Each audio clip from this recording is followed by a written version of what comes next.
અમદાવાદના નારોલમાં પીસીબીની મોટી કાર્યવાહી। એસપી રિંગ રોડ પરથી વિદેશી દારૂ ભરેલી ટ્રક ઝડપાઈ છે। હેલ્મેટની આડમાં વિદેશી દારૂ લઈ જવામાં આવતો હતો। હિમાચલ પ્રદેશ પાર્સિંગની ટ્રકમાંથી 10,749 બોટલ દારૂ જપ્ત કરવામાં આવ્યો છે।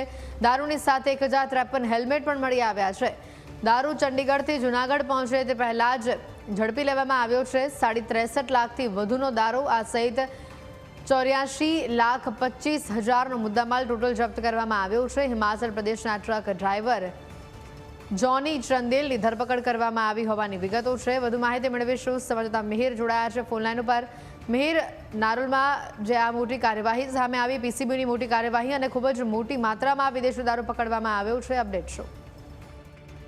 બિલકુલ જે પ્રમાણે વારંવાર પીસીબી પોલીસ દ્વારા જે કાર્યવાહી કરવામાં આવતી હોય છે ને, મોટાભાગે દારૂની હેરફેર જ્યારે થતી હોય ત્યારે જે બાતમીના આધારે કાર્યવાહી થતી હોય તેને જ લઈને ફરી એકવાર નારોલમાં જે ગતરોજ બાતમી મળી હતી ને તેને જે આ ટ્રક છે તે પીસીબી પોલીસ દ્વારા ઝડપી પાડવામાં આવ્યો છે। મહત્વનું રહેશે કે જે પ્રમાણે આ ટ્રક છે તેની અંદર હેલ્મેટ છે તે 1,000થી વધુ સંખ્યામાં મળી આવ્યા છે કે જેની આડમાં આ લોકો દારૂની હેરફેર છે કરતા હતા। હિમાચલ પ્રદેશનું પાર્સિંગ અને જે ટ્રક છે તે ચંદીગઢથી જૂનાગઢ લઈ જવામાં આવતો હતો તેવી અત્યારે હાલ પૂરતી માહિતી જે સામે આવી છે।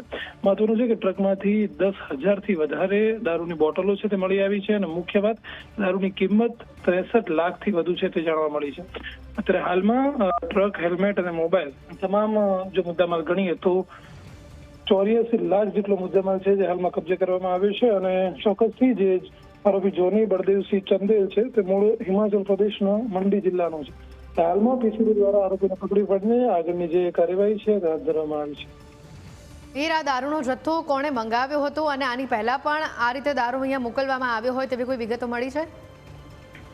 બિલકુલ, હેતુવી વારંવાર આવી રીતની કાર્યવાહી છે તે પીસીબી કરતું જ હોય છે। અગાઉ પણ દાણી લીમડા વિસ્તારમાંથી દારૂનો જથ્થો છે તે મળી આવ્યો હતો અને ફરી એકવાર નારોલમાં છે તે કાર્યવાહી થઈ છે, પરંતુ હાલમાં જે પ્રમાણેની પૂછપરછ કરવામાં આવી છે આરોપી દ્વારા માત્ર એટલી જ જાણકારી આપવામાં આવી છે કે ચંદીગઢથી જૂનાગઢ છે ત્યાં જથ્થો લઈ જવામાં આવતો હતો। ચંદીગઢથી આ જથ્થો છે તે કોણે ભર્યો હતો, જૂનાગઢ કોણ તે ખાલી કરવાનું હતું, આ સમગ્ર બાબતની જે માહિતી છે તે અત્યાર પૂરતી મળી નથી, પરંતુ ટ્રક ડ્રાઈવર પાસે સમગ્ર માહિતી છે મેળવવાની કામગીરી છે તે પોલીસ હાલ કરી રહી છે। ચોક્કસથી વહેલા મોડી તકે આ સમગ્ર માહિતી છે તે પોલીસ પાસે આવી જશે અને આની સાથે બીજા કેટલા લોકો સંકળાયેલા છે તેની પણ માહિતી છે તે પોલીસ મેળવી શકશે। મિહિર, આભાર વિગતો બદલ।